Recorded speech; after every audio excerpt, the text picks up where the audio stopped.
This is After the Headlines, but instead of a future, Gabriel was met with silence. Silence from the very system meant to protect him. If you're a parent, a teacher, a social worker, or just someone who cares about children, this episode will be triggering.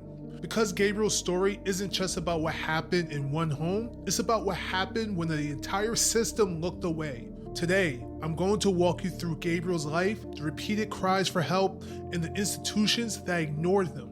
We'll also talk about what accountability looked like and why so little of it ever happened. This episode isn't easy, but it's necessary, because remembering Gabriel means doing better for the next child, and it starts by listening. Gabriel was born in 2005 in California. He lived with relatives for much of his early childhood, including his great uncle and grandparents, who described him as a cheerful, curious, and affectionate child. He loved being around animals. He was fascinated by nature documentaries.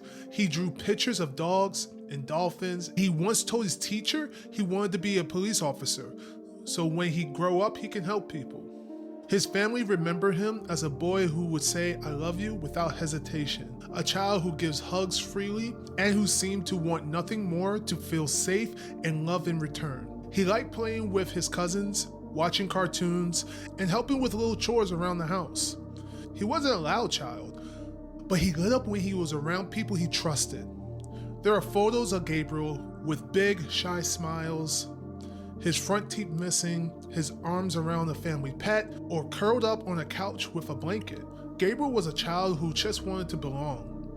In 2012, despite the concerns of his extended family, Gabriel was placed back with his biological mother, Gabriel Fernandez, and her boyfriend, Asaro Aguirre.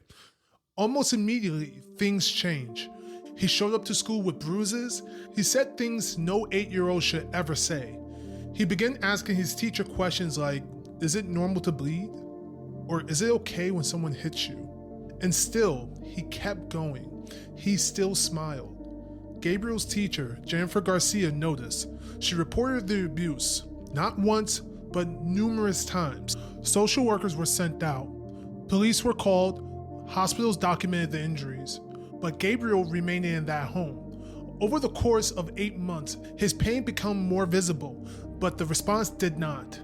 Department of Children and Family Services had the power to remove him, but they didn't, and it cost Gabriel his life. It wasn't just one misreport, it was a pattern, a breakdown in every layer of the system meant to protect him. At one point, a security guard at the DCFS office even commented that Gabriel looked scared and malnourished, but no follow-up action was taken. The school documented injuries, reports were faxed, calls were made, notes were taken, but time and time again, the response was the same. Gabriel was still sent home. Sometimes it wasn't neglect, it was disbelief. Some workers questioned whether his accounts were exaggerated, some assumed the bruises were from rough play, others simply didn't want to escalate it. The case was transferred multiple times between social workers. Files were lost, appointments were canceled, no one took full responsibility. It was utter chaos. Even neighbors had concerns.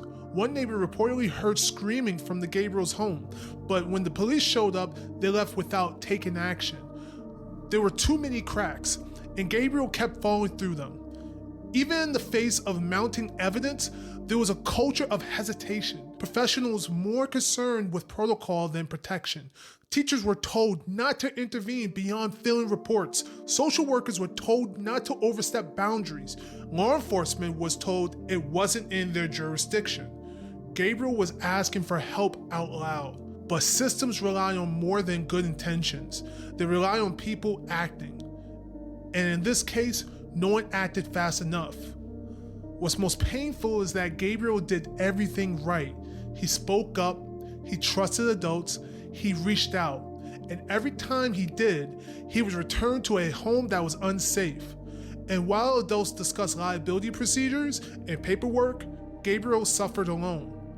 By the time help was truly called, it was too late. In May of 2013, Gabriel was taken to the hospital after sustaining fatal injuries. He died 2 days later. His death was not quiet. It shook Los Angeles County and rippled across the nation. Outrage poured in on social media and public hearings from advocacy groups demanding answers. His mother, Gabriel Fernandez, and her boyfriend, Asaro Aguirre, were arrested. During Aguirre's trial, prosecutors described the abuse as intentional, calculated, and rooted in cruelty. The judge agreed. He was sentenced to death, and Gabriel Fernandez took a plea deal and is serving life in prison without the possibility of parole. But what stunned many was the accountability didn't stop there.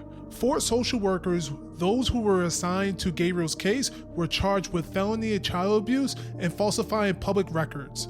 It was a rare move, especially in the world of social work, seen by some as a step towards justice. And yet, those charges were eventually dismissed by an appeals court. The court ruled that while there was clear failure, it didn't rise to the level of criminal conduct under the law. That decision reopened wounds. For those following the case, it felt like a return to square one.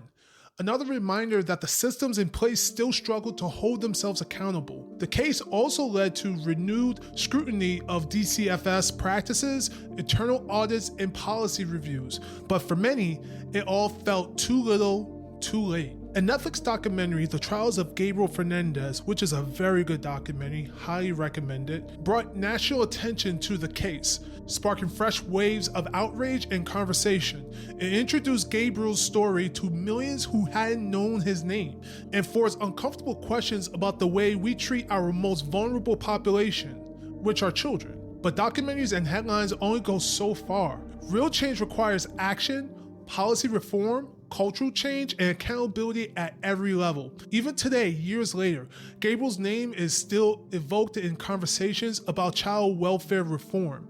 His story is cited in training sessions, advocacy work, and community discussions. In many ways, he becomes the face of a movement, one rooted not in politics, but in the heartbreak and a demand for humanity.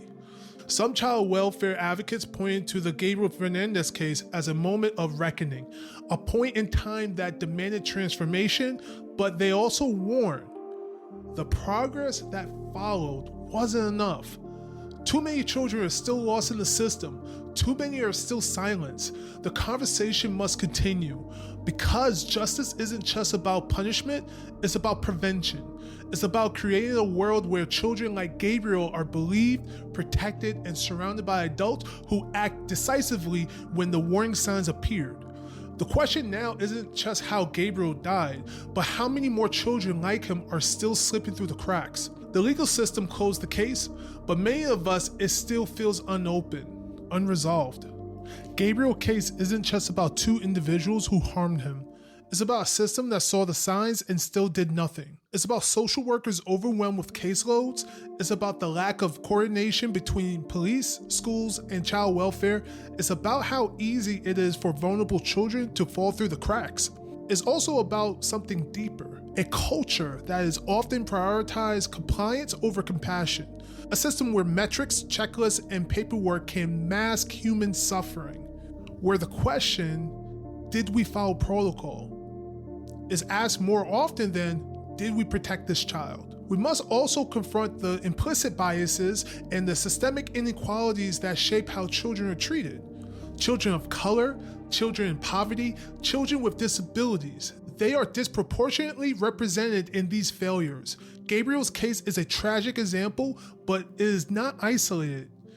We need bold changes. More than policy tweaks or reactive reforms. We need structural investments in mental health services, trauma-informed training, community support systems, and real accountability for every agency involved in child safety. The bigger picture demands we look not just at what happened, but why it keeps happening and what we're willing to do to stop it. If we truly want to honor Gabriel's memory, then we must move beyond outrage and into action. That means supporting local advocacy groups, pressuring lawmakers to increase funding for protective services, calling out harmful narratives that shape victims or normalize silence. It also means checking in on the children in your life, listening more closely, asking the hard questions, believing them, because every child deserves to grow up in a world where safety is the standard, not the exception. Gabriel should have been protected. His life mattered, and today we say his name not for shock, but for justice. If you're listening to this and you work with children, listen closely. If you're a parent, an educator, a neighbor, know this. You might be the only one who sees the signs. Please don't ignore them. Ask questions. Speak up. Trust your instincts. If something feels off, it probably is. Remember, the safety of the child is not someone else's job. It's all of our responsibility. And if you've ever been that child, if you experienced the kind of fear or abandonment Gabriel must have felt, I want you to hear this. You're not forgotten. You're not invisible. You deserve safety and you deserve healing. Gabriel's story is one of the most tragic cases that I have ever experienced, and the documentary on Gabriel's story on Netflix is probably one of the most heartbreaking documentaries I have ever seen. But if we let it change us, if we let it move us, then it can also be a story of transformation. Let his name be a turning point, a moment we choose to be better, for every child still waiting to be seen. Thank you for holding space with me today. If this story moves you, please share this episode. Start the conversation. Ask your local leaders what protections are in place. Volunteer with an advocacy group. Support teachers, counselors, and social workers doing the work every day. Let Gabriel's name be a call to action, not just a tragedy to remember. You've been listening to After the Headlines. I'm Solomon Richberg. Until next time, stay aware, stay compassionate, and never stop asking hard questions.